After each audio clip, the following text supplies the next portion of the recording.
80 años, un 6 de junio de 1944, se llevó a cabo la mayor operación militar de la historia de la humanidad. Y es la llamada Día D o Invasión de Normandía, o en términos militares, la Operación Overlord. Parte fundamental fue que más de 150,000 tropas de los Estados Unidos y fuerzas aliadas de Inglaterra, Canadá, Nueva Zelanda y Australia hicieron el ataque tan temido por los nazis, y fue ese ataque hacia las costas de Normandía.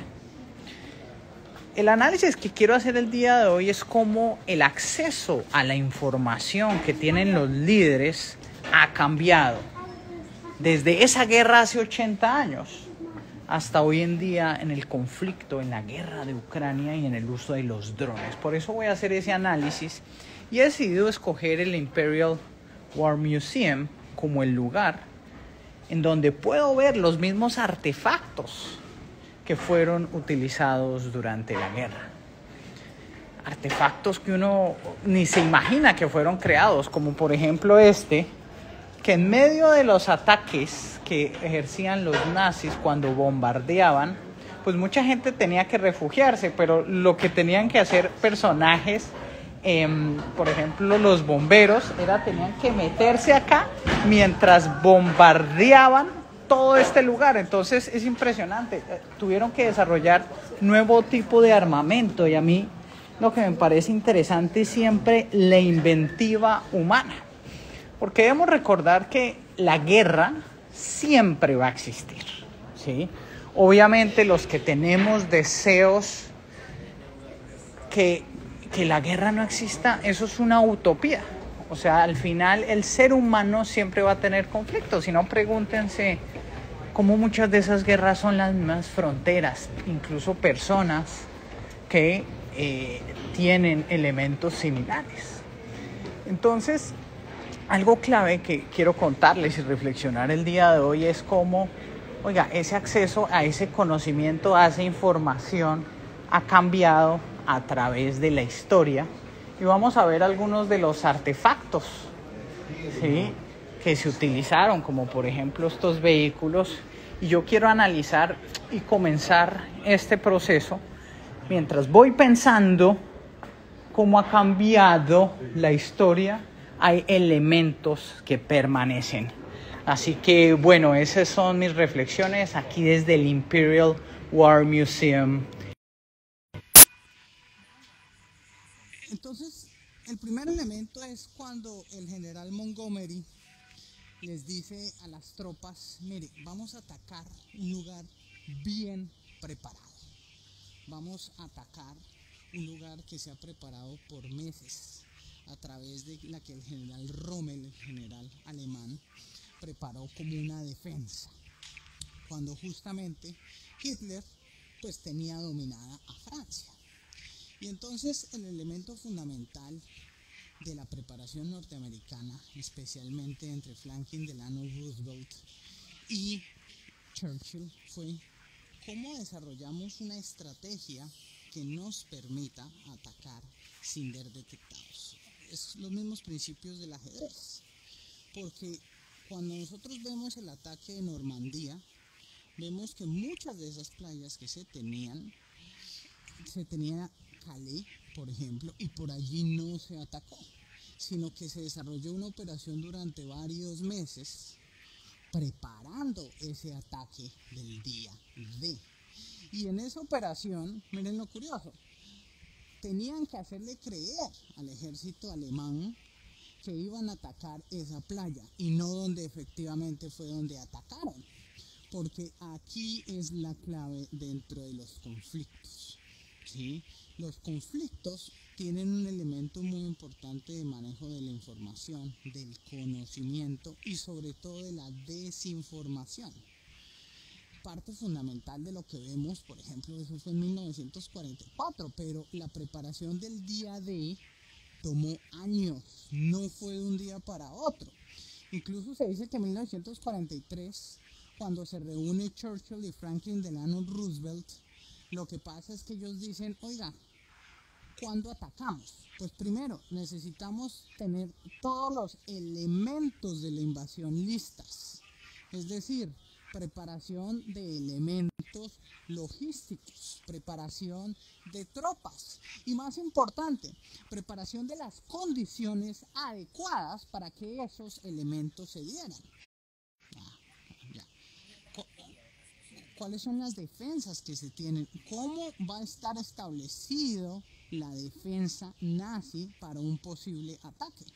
Porque al final las cientos de miles de tropas que tenía Hitler, pues fueron puestas de forma para defender, para que no hubiese ese ataque. Entonces, parte de ese acceso a esa información y a ese conocimiento, vemos cómo incluso, pese a que Hitler tenía a Rommel, que es considerado uno de los mejores generales de guerra en la historia, sobre todo por las batallas que ganó en África con los African Corps, pues efectivamente Rommel le dice a Hitler, oiga, necesitamos preparar más terreno y necesitamos que el Panzer Group, es decir, el grupo donde tenían las divisiones alemanas de tanques, estuvieran listos. ¿Qué pasó? Pues habían dos generales que no estaban de acuerdo con Rommel, y aquí es uno de los mayores puntos y grandes diferencias de los aliados con los nazis. Y es que todos tenían que estar alineados con el general a cargo. En el caso del día D, gracias a los que se conectan, en el caso del día D, Eisenhower es el que decide cuáles son los elementos a preparar, cómo, cuándo y dónde. Por eso cuando al general Eisenhower le llega toda la información, él decide el 5 de junio de 1944 como el momento adecuado, porque se cumplían cada una de las condiciones para ese ataque, las condiciones meteorológicas, las condiciones logísticas. Llegó un punto durante la guerra que se necesitaban enviar más de 1.000.000 de elementos mensuales a Inglaterra para poder suplir a los soldados que iban a entrar en combate. Entonces, un elemento fundamental era la preparación.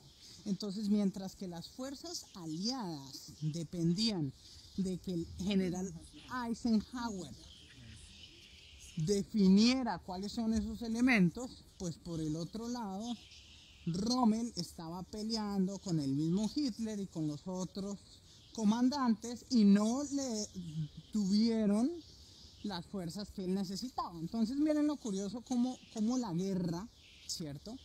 Un elemento fundamental de la guerra es ese acceso a la información, ese acceso al conocimiento, cómo se organiza el conocimiento y aún más importante, cómo se toman decisiones basadas en ese conocimiento.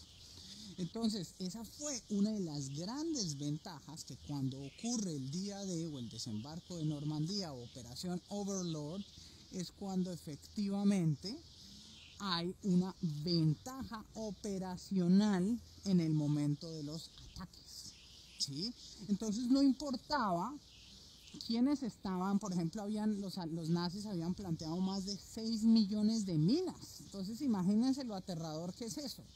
Y usted tenía que enfrentarse a 6 millones de minas quiebrapatas. Usted tenía que llegar a ese lugar donde estaban preparadas todas las defensas para un posible ataque. Entonces, estos son los elementos que, oiga, pero pese a todo esto, miren lo curioso, pese a todo esto, cuando comienza el ataque, habían dos sitios que fueron escogidos por los aliados. El primero de esos sitios era Calais, que eran lo que creían los nazis, y ahí está la famosa puesta en escena donde ustedes ven, por ejemplo, esos tanques que fueron creados artificialmente con plástico para simular que por ahí iban a atacar. Y por eso lo curioso es que cuando atacan, miren, cuando atacan, el general Rommel estaba visitando a su familia, Hitler estaba durmiendo, nadie se esperaba el ataque.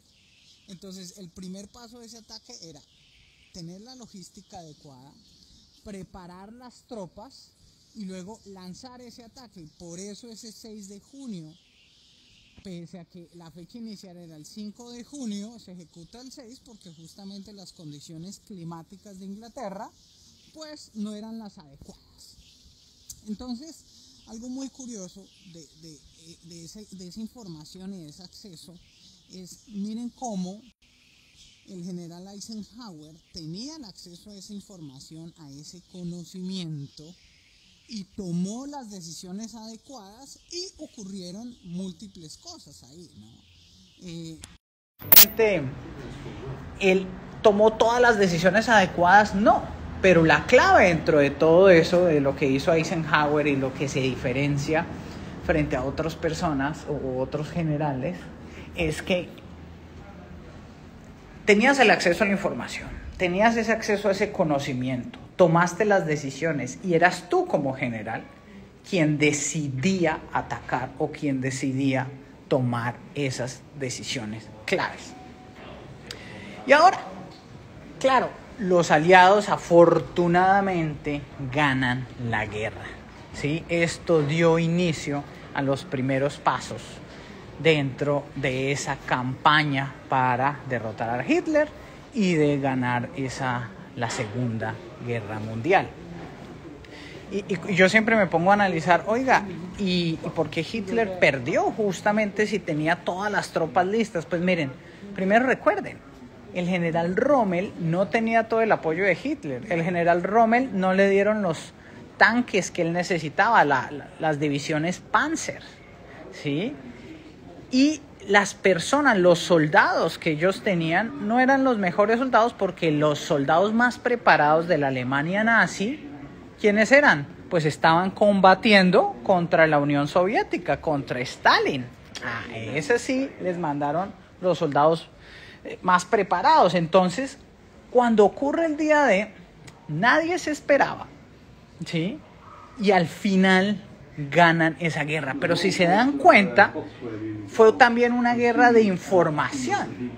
O sea, ahora no estoy diciendo, oiga, que con solo la información, no, porque es que las guerras se ganan es con una serie de elementos, incluso suerte, porque cuando uno escucha acerca del desembarco de Normandía. Algo curioso dentro del desembarco de Normandía es que, no sé si se acuerdan, mandaban unos tipos de tanques dentro de las costas que tenían que flotar y les fue tan mal que la mitad de esos tanques se perdieron. ¿Sí? O sea, miren lo curioso. Unos aterrizaron en una playa, las famosas playas de Omaha, por ejemplo, y aterrizaron unos metros más hacia la derecha, entonces les fue mejor. Entonces también hay elementos de suerte, pero hubo elementos de planeación. Miren, este es un tanque Sherman, uno de los tanques más poderosos, e incluso dentro de estos procesos de la guerra, pues oiga, ¿qué tipo de inventos tenemos que hacer? Por eso la investigación y el desarrollo son fundamentales. Si se dan cuenta, miren la cantidad de elementos que tiene acá esto, ¿no? O sea, así es, o sea, la tecnología, la información es lo que nos permite evolucionar como seres humanos. Porque recuerden que siempre va a existir la guerra.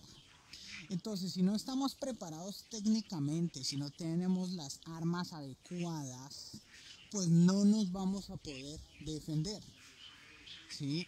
Eso sí es fundamental dentro de las guerras. Y este tanque me da un espacio, listo, para el siguiente elemento que quiero hablar el día de hoy.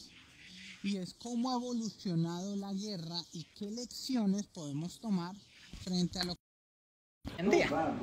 Entonces, parte de esas lecciones es justamente la guerra entre Rusia y Ucrania. Entonces ya es una guerra reciente, es una guerra en la era del internet. Y esa guerra de Rusia y Ucrania ha sorprendido por 3 razones. La primera, se esperaba que Rusia, con todo el conocimiento, recuerden, ellos ya tienen redes de satélites, ¿bien? Ellos tienen redes de información, tienen uno de los mayores ejércitos del mundo, tienen capacidad logística y de producción, que es fundamental en las guerras. Bien, tuvieron el tiempo preciso para planear y desarrollar e implementar su ataque. Por eso al principio, cuando inicia la guerra en Ucrania, muchos creíamos que iba a terminar rápidamente. Pero no ocurrió así. Todo lo contrario, ya llevamos varios años de esa tremenda guerra en Ucrania. Y lo que vemos es que primero, de cierta manera, pese a que la historia nos ha mostrado cómo prepararnos y cómo leemos acerca de los conflictos internacionales, oiga, llegaron allá y tuvieron una resistencia férrea. Y esa resistencia férrea siempre está en los que se defienden, ¿sí? Así como en la Segunda Guerra Mundial, los que se defendían eran los aliados, ¿sí? Francia, por ejemplo.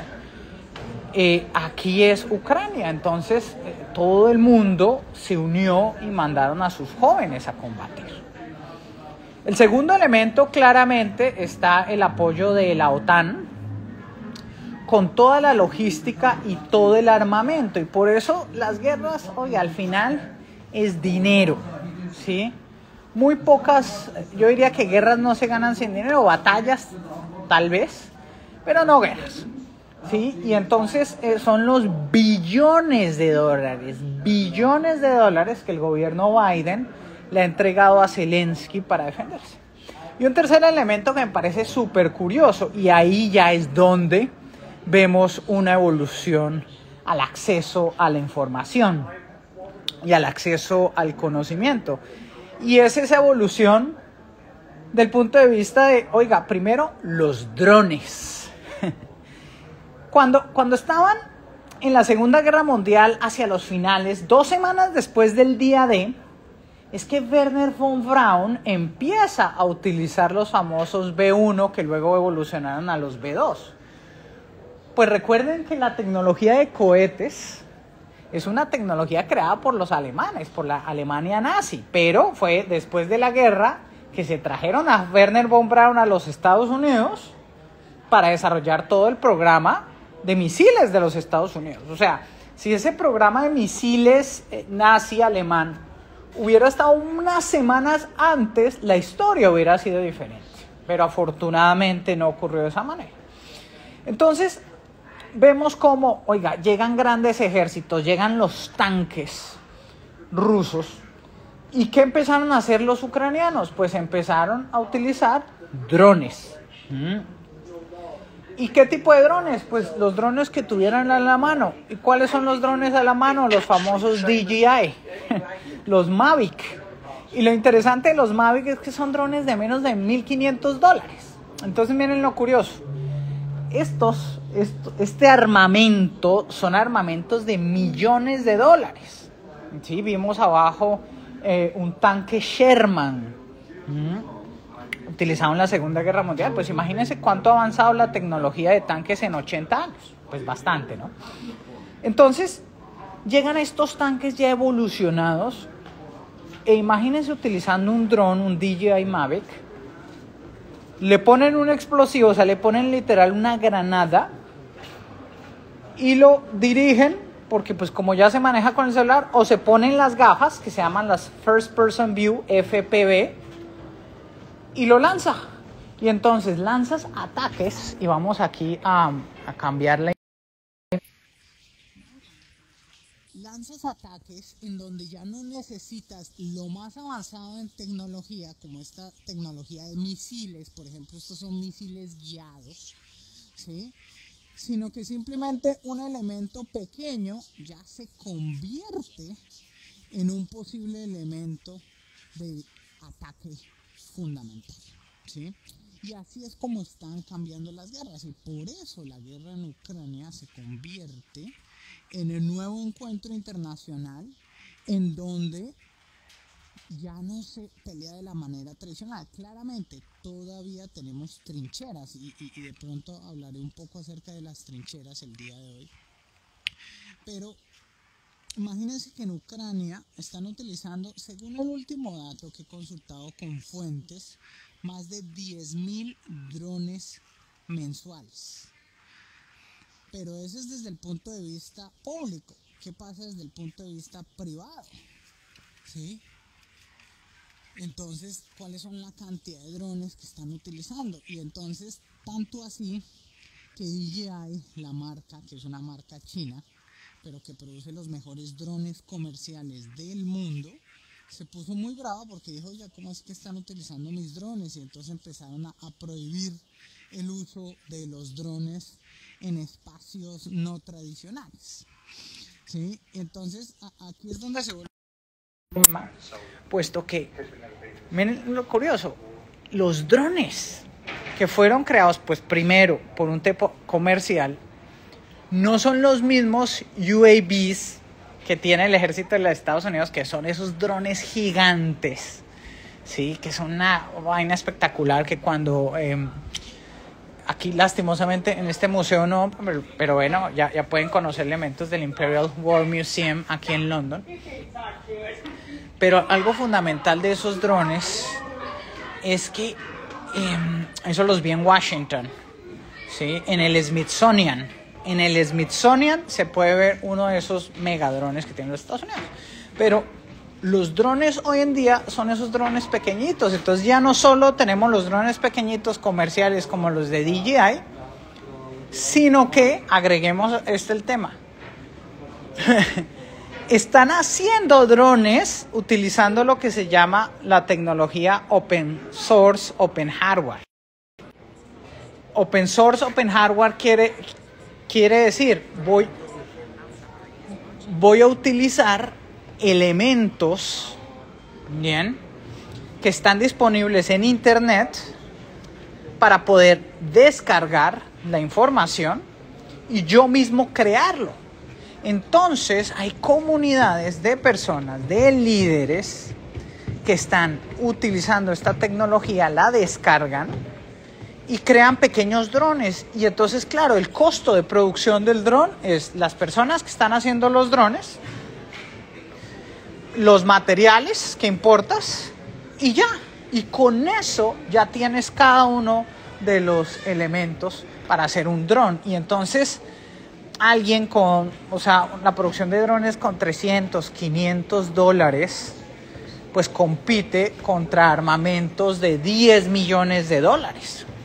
Y eso no lo estamos viendo solamente, por ejemplo, entonces miren, por ejemplo, uno de estos tanques, sí, las producciones de esos tanques son muy costosas, porque imagínense cada uno de los elementos, pero llega un pequeño dron, se pone en la parte de arriba, incluso lo puedes manejar con tu celular, lanza una bomba y ¡boom!, inhabilita un tanque de $50 millones.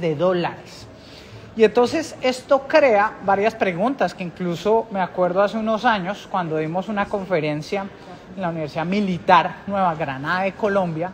Yo les hablaba a los generales, a los comandantes, la importancia de invertir en tecnología de UAVs o drones, pero no solo los grandes drones. Pero quiero que vean algo fundamental de las guerras y por eso son tan terribles. Este es un vehículo destrozado por una bomba, ¿sí? Al final se reduce a esto. Lo terrible de las guerras es que así es que terminan. Entonces, como les digo, nadie quiere las guerras. ¿A quién le va a gustar? ¿A quién le va a gustar mandar a sus hijos, a sus nietos, a su familia a pelear? A nadie. Pero si la guerra toca la puerta de tu casa, tienes que estar listo. Veamos, por ejemplo, este vehículo. Es un vehículo utilizado, ¿cierto?, en un espacio de guerra, de Reuters. Pero vean, este vehículo ha recibido varios impactos de bala. Ese es el escenario tan terrible de las guerras. Entonces, miren, ya para terminar esta reflexión, a 80 años del día D, se viene otro elemento clave y es como la inteligencia artificial se vuelve parte fundamental de todo este análisis. Recordemos que existen compañías en todo el mundo, pero especialmente en los Estados Unidos, que se especializan en reunir información como Palantir. Yo hace unos años hablé de la importancia de Palantir. Hablemos de Palantir. Palantir fue creada para reunir información y entregarle esa información a los tomadores de decisiones. Entonces, de esa manera, los tomadores de decisiones pueden tomar mejores decisiones. Esa es toda la clave de lo que hace Palantir.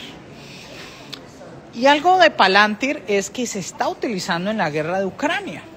Entonces, pese a que Estados Unidos oficialmente no ha entrado en la guerra, pero sí le está dando armamento, dinero y apoyo logístico, pues uno de los apoyos se lo entrega a través de compañías que hacen contratos con gobiernos aliados a los Estados Unidos como Palantir.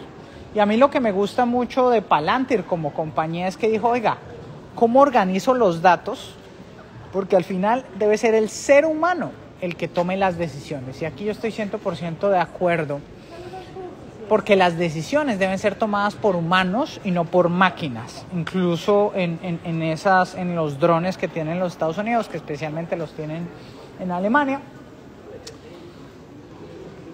Porque al final Palantir lo que hace es, yo estaba mirando uno de los demos, y el demo es, vamos a atacar una unidad específica. ¿Ok? Atacamos esa unidad específica y ¿qué pasa con esa unidad específica?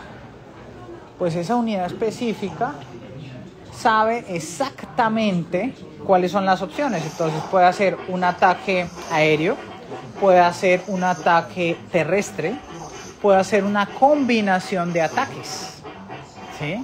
Y ahí es donde está lo interesante del uso de estas tecnologías. Entonces, y todo esto se conecta con la información que tienes disponible en el campo de batalla. Y a diferencia de hace 80 años, que no teníamos información disponible en el campo de batalla, sino era a través, y por eso lo vemos en las películas, pues ya había llegado el radio, entonces ya por ejemplo había comunicación, pero por ejemplo en la Primera Guerra Mundial, no, les tocaba a una persona salir corriendo, llevar una carta y esa información entregársela al general. Entonces, parte fundamental es cómo la información ha venido evolucionando, ¿sí? Y aquí pues voy a aprovechar, ya que estamos en el Imperial War Museum de London y estamos analizando y estoy reflexionando cómo ha venido cambiando ese acceso a la información, pues les voy a mostrar algunas de las imágenes.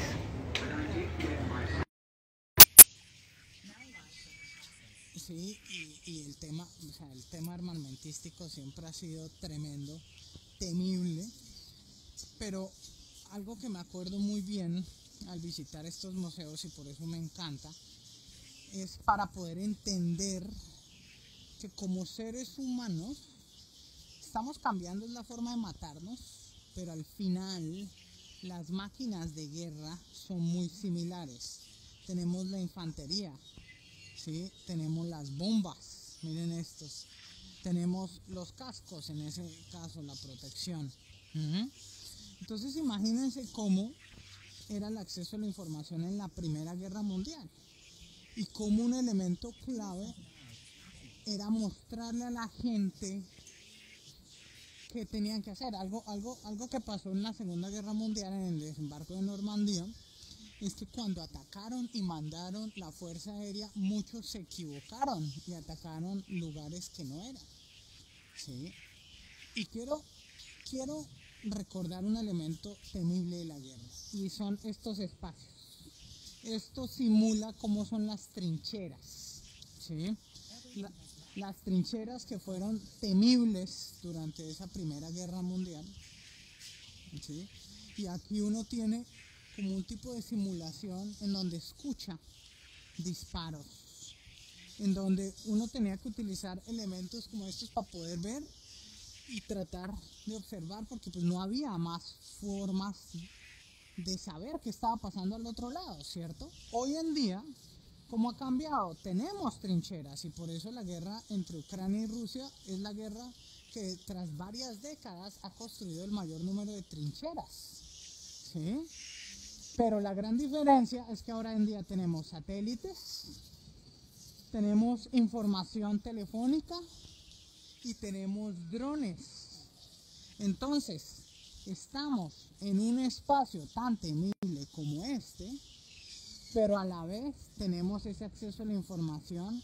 Y algo tan terrible que yo he estado viendo en esta guerra es que se está filmando estos asesinatos de los jóvenes.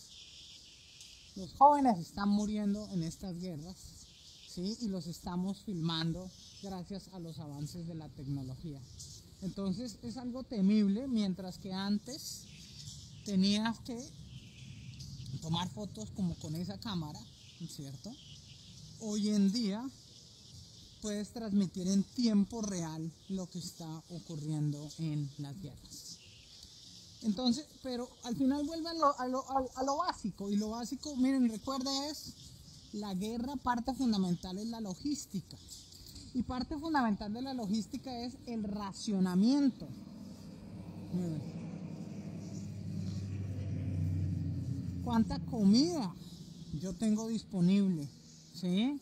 Y hay gente que lo que hace es toma esas scans y duran décadas porque están diseñadas para ámbitos de guerra.